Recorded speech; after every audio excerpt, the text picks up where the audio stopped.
In 1877, Edison patented a talking machine device replicating sound, and in 1887, a gramophone, which is a used flat rotating wax-coated disc, was created. In 1903, Reginald Fassenden, a local Canadian, invented the liquid barretter. It was the first audio device permitting the reception of wireless voice transmissions. In 1905, the Columbia Phonograph Company was created. In that year, more than 2 million machines and 170 million recordings were sold. Broadcasting permitted transmitted voices and music at greater distances to a large number of people, predating the development of radio. Due to patent fights and lawsuits in the first 2 decades, the broadcasting was delayed. Fear of control from foreign companies such as British Marconi, the U.S. forced combatants to merge. American Marconi, General Electric, American Telephone Company, or AT&T, and Westinghouse joined to create Radio Corporation of America, or RCA. RCA became the government-sanctioned monopoly but avoided government control. And by that, David Sarnoff made RCA's communications manager.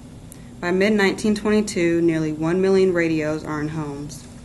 GD damaged the phonograph industry, and it made sales dip to 6 million in 1932.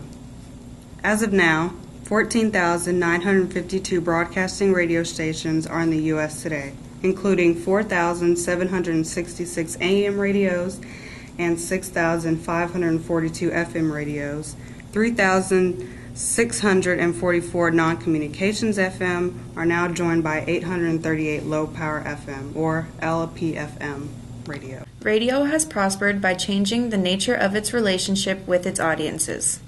Instead of being nationally oriented, broadcasting recognizable entertainment program formats, and being consumed primarily in the home with others around you, radio has become local, fragmented, specialized, personal, and mobile. Local advertisers are now able to promote on the radio because it is more affordable than being on television. Fragmentation is having many stations serving many areas, allowing radio to have the ability to specialize. This is when format radio was born. Stations highly specialized to a specific audience where they play a certain genre of music. Radio is also personal because instead of it being a family event, many now listen to it alone. Radio is mobile and we can listen to it at any time, anywhere. Today, about 2/3 of all traditional radio listening occurs away from home. Sorry, TV. You cost too much. Well, what about me? I can help you sell stuff. Sorry, print. I can't change your content once you're published. I want to use the radio. But why the radio? Because it's small, portable, cheap to produce, and the content I release can be changed to meet specific demands. Local time and national spots account for about 90% of billings, and network time makes up the rest. The cost of time is based on the ratings. Billings are the income earned from the sale of airtime, and ratings are the total available audience. The radio business is being altered by deregulation and changes to the rules of ownership. Before 1996, the FCC limited each person or company to 1 AM and 1 FM station, meaning one local person or company could have up to 2 stations. The FCC allowed up to 7 AM stations and 7 FM stations to one person or company nationally.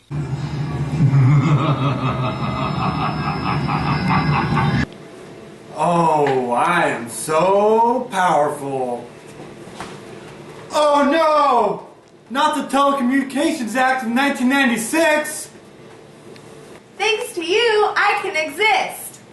I make it possible for one person or company to own up to 8 stations in one market, and I eliminated national limits. There has been concern over conglomeration because multi-billion-dollar conglomerates don't usually take risks on new or different ideas. It's the independent labels that take the risks and think outside the box. Our entire culture listening to the same type of music is the risk we run when most of the world's influential recording is done by a few profit-oriented companies. If a band or artist is not immediately sure to be a success, they're not signed. This means that derivative artists and manufactured groups are the majority and may one day be all there is. You play such amazing music. Well, I don't look good on TV, so I can't get signed to any major label. MTV changed the recording industry by putting it back in business, but in exchange, TV took over radio. Concerts are more than music and fans now. They're multi-billion-dollar events made to look like MTV videos. I'm just a regular old radio. I'm just a plain old satellite. Hey, satellite, I bet we could be even bigger and better if we converge. Now that I'm here, one single network can provide different services to different affiliates.